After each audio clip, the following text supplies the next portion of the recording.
दर्शकों, इस वक्त हमारे समक्ष है बद्रीदास लखीमचंद एंड सन्स के सीएमडी विजय अग्रवाल जी। सर, हम आपसे ये जानना चाहेंगे कि आपका बेरिंग के ट्रेडिंग का काम है, तो किस तरह से हालात है उद्योग के, उस बारे में आप बताइए। उद्योग के देखिए, छोटे उद्योगों में तो खराब ही हालात है, क्योंकि सर्वाइव अभी वही करेंगे जिनके पास में पैसा और भरपूर पैसा है। जैसे मल्टीनेशनल कंपनियां हो गई, डोमेस्टिक बड़ी कंपनियां हो गई, पूलिंग करके काम करने लग गए लोग आजकल। प्राइसिंग अनाप शनाप बढ़ती जा रही है। इन रिटर्न हमको हमारा कस्टमर आगे उतना पैसा नहीं देता है, तो हमारे प्रॉफिट ऑफ मार्जिन कम हो रहे हैं। तो देखा जाए तो सर्वाइव करना ही मुश्किल हो रहा है। जब ट्रेडिंग के सर्वाइवल की बात की जाए तो देखा गया कि ट्रांसपोर्टेशन कास्ट बढ़ते जा रहा है, फ्यूल्स के भी रेट्स काफी बढ़ते जा रहे हैं। उसका इम्पैक्ट अपनी इंडस्ट्री पे किस तरह से हो रहा है, उस बारे में? उसका इम्पैक्ट, फ्यूल प्राइसेस बढ़ेंगे तो इम्पैक्ट उसका सभी चीज़ों पे आएगा। लॉजिस्टिक चार्जेस जहाँ बढ़ जाएंगे तो रॉ मटेरियल पे और फिनिश गुड्स पे उसका इम्पैक्ट आता ही आता है। वही अभी मैंने पहले अभी जो बताया आपको, वही बात बताई कि जब प्राइस इंक्रीज बेहिसाब हो रहा है तो आगे हम लोगों को दिक्कत आती है, हमारे इन्वेस्टमेंट भी बढ़ जाते हैं। गवर्नमेंट की तरफ से कोई सपोर्ट नहीं है। पहले जैसा एक प्राइस कंट्रोल हुआ करता था, अभी वो प्राइस कंट्रोल रह ही नहीं गया है। किसी चीज़ पे कंट्रोल नहीं है। प्राइस आप मनमानी का प्राइस हो गया है। ऊपर से पेट्रोल का ही काम कर रहा है, आग लगाने का प्राइसेस में। हालांकि देखा गया है कि आप पर्टिकुलर बेरिंग्स में डील करते हैं, इंडस्ट्रियल बेरिंग्स में, तो किस तरह की डिमांड यहाँ से आ रही है इंडस्ट्री से और किस तरह से आप कैटर कर पा रहे हैं, उस बारे में बताइए। हम लोगों का तो मेंटेनेंस आइटम है एक्चुअली। जनरली ओईएम्स में भी है, एक दो ओईएम्स में भी सप्लाई करते हैं। तो ओईएम्स में जिस हिसाब का बूम आना चाहिए था उनका, आज हम जिन 5-6 साल से काम कर रहे हैं, लोगों ने बाहर से आके यहाँ पे लगाए हैं इंडस्ट्रीज, लेकिन ऐसा कुछ ड्रास्टिक मूव अपवर्ड ट्रेंड नहीं देखा उनका भी। वहीं पे सेटल्ड है वो एक तरीके से, है ना। तो ऐसा बूम करके कुछ भी नहीं है। और हमारा मेंटेनेंस आइटम है, तो जब जब मेंटेनेंस खुलता है, मशीन खुलती है, तब तक हमारी रिक्वायरमेंट तो चलेगी। उनको बेरिंग तो हमारे लगना ही लगना है। नहीं, ये बात सही है, लेकिन अब देखा गया है कि मतलब जो एमआईडीसी जो यहाँ का प्रशासन है, देखा कि आए दिन काफी चोरी भी हो रही है यहाँ पे। सुरक्षा नाम की कोई चीज नहीं है, तो आप ऐसा कुछ बदलाव देख रहे हैं क्या? सुरक्षा का एमआईडीसी में अगर देखा जाए तो हम लोगों का चोरी वगैरह का काफ़ी कम हुआ है। 70% कम हो गया है यहाँ पे, क्योंकि हमारा एसोसिएशन जो है, बुटीबोरी मैन्युफैक्चरर एसोसिएशन, वो एमआईडीसी के साथ मिलके हम लोग एक पेट्रोलिंग वैन चलाते हैं रात में, जिसमें लोकल पुलिस वाले भी रहते हैं, एमआईडीसी गार्ड भी रहते हैं और हमारे सिक्योरिटी वाले भी रहते हैं। तो उससे काफ़ी इम्पैक्ट आया है। चोरियाँ वगैरह तो कम हुई है, काफ़ी कम हुई है यहाँ पे एमआईडीसी में तो। और वैसे तो है, कुछ अनरिपोर्टेड भी रहती है चोरियां। ऐसी बात नहीं है कि नहीं होती है, चोरियां होती ही है। इंडस्ट्री में जब मेंटेनेंस पे जब बेरिंग की रिक्वायरमेंट्स बढ़ती है, तो ऐसे में कौन से मेक की बेरिंग्स का ज़्यादा खपत होती है, उस बारे में बताइए आप। हम सजेस्ट करते हैं, लोग सस्ते के चक्कर में लगाते हैं बेरिंग। हम उनको बताते हैं कि सस्ते लगाने से क्या होता है। आज जो अच्छी बेरिंग आती है, ब्रांडेड बेरिंग है, आज अपन एक आप लगाते हो वो, तो आपको अगर वो साल भर चलती है और आप सस्ती लगाते हो और साल में आप 4 बार बदल रहे हो उसको, तो आपके मेंटेनेंस कॉस्ट में वो मेंटेनेंस कॉस्ट भी बढ़ेगा, प्रोडक्शन भी हैम्पर होगा, आपका लेबर भी वेस्टेज होगा। तो काफ़ी कुछ चेंज आया है। जो लोग पहले चाइना वगैरह की बेरिंग्स यूज़ करते थे, वो लोग ब्रांडेड की तरफ अभी आ रहे हैं और उनको रिजल्ट्स भी अच्छे मिल रहे हैं। कोरोना के बाद हालत बहुत खराब हो गई थी इंडस्ट्री की, रॉ मटेरियल्स की प्रॉब्लम बढ़ रहे थे। एग्जैक्टली। आज की सिचुएशन कैसी है रॉ मटेरियल्स का? आज थोड़ा कंफर्टेबल है, उतना इम्पैक्ट नहीं है जितना कोरोना के टाइम पे इम्पैक्ट हुआ था। अभी इतना नहीं है इम्पैक्ट। मतलब ये कब तक हालत स्थिर होंगे, आपको क्या लगता है? स्थिर तो देखिए, अभी ऐसा है कि सरकार भी स्थिर है या नहीं है पता नहीं है, लेकिन स्थिर होने के आसार नहीं लगते, क्योंकि जहाँ पे भी हमको ऐसा लगता है कि अब थोड़ा कंफर्ट जोन आ रहा है, वहाँ पे कुछ ना कुछ ऐसा हो जाता है कि फिर वो वापस उथल पुथल हो जाती है। बीच में देखा गया ऐसी भी हालत निर्माण हो गई कि कुछ रॉ मटेरियल जैसे बेरिंग्स की कमी की वजह से इंडस्ट्री यूनिट बंद रही और वो यूनिट को बेरिंग न मिलने की वजह से कभी प्रॉब्लम्स आए। तो ऐसे समय लेकिन हम लोगों ने दिया जितनी सर्विस हम दे सकते थे, लोकल में स्टॉक्स जिनके पास में थे उनसे प्रोक्योर करके दिया।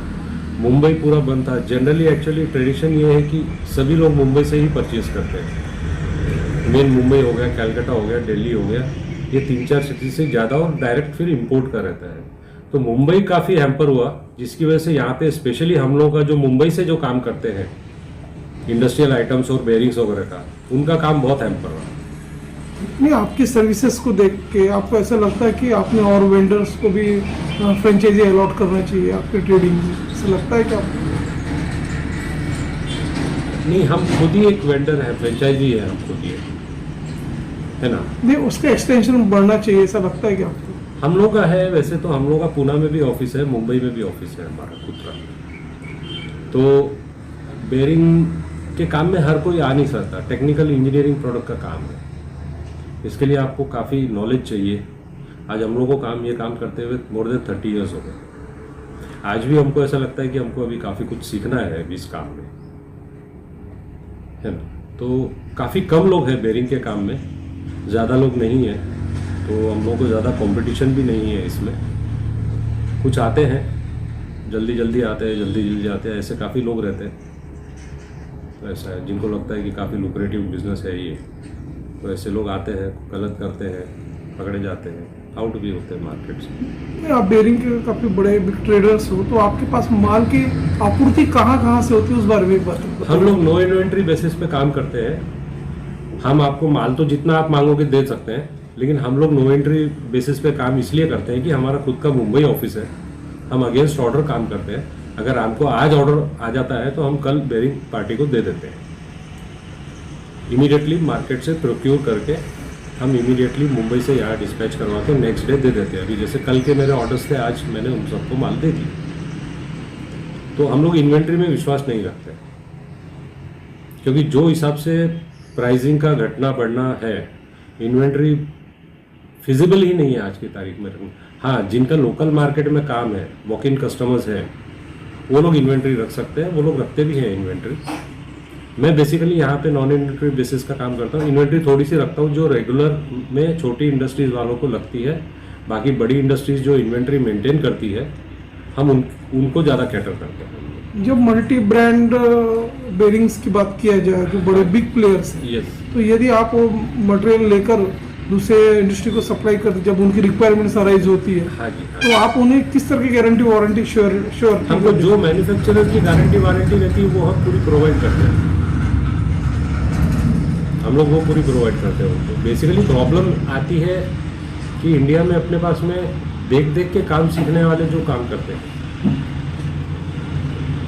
तो सबसे ज़्यादा खपत बेयरिंग की किस सीजन में होती है? अभी शुगर का देखा जाए तो अप्रैल से जून में रहता है, क्योंकि इनका पूरा मेंटेनेंस आता है पूरा। तो शुगर में का अप्रैल से जून रहता है। बाकी ऐसे कोई हम लोग का बेयरिंग का सीजन करके नहीं है। बारिश में थोड़ा सा 5-10% का बढ़ जाता है काम। बाकी तो डिपेंड करता है मोटर पे, मशीनों पे कितनी चली है, कैसे चली है, क्या एटमॉस्फेयर में चली है, उस पर डिपेंड करता है। ऐसा कुछ नहीं रहता है। एक तरीके का ही जितने कस्टमर है उनका मिला जुला ही टर्नओवर रहता है हम लोगों का। 10 लाख 15 लाख 15 लाख अगर चल रहा है रेगुलर में, तो उसी के आगे पीछे ही टर्नओवर होता है हम लोग।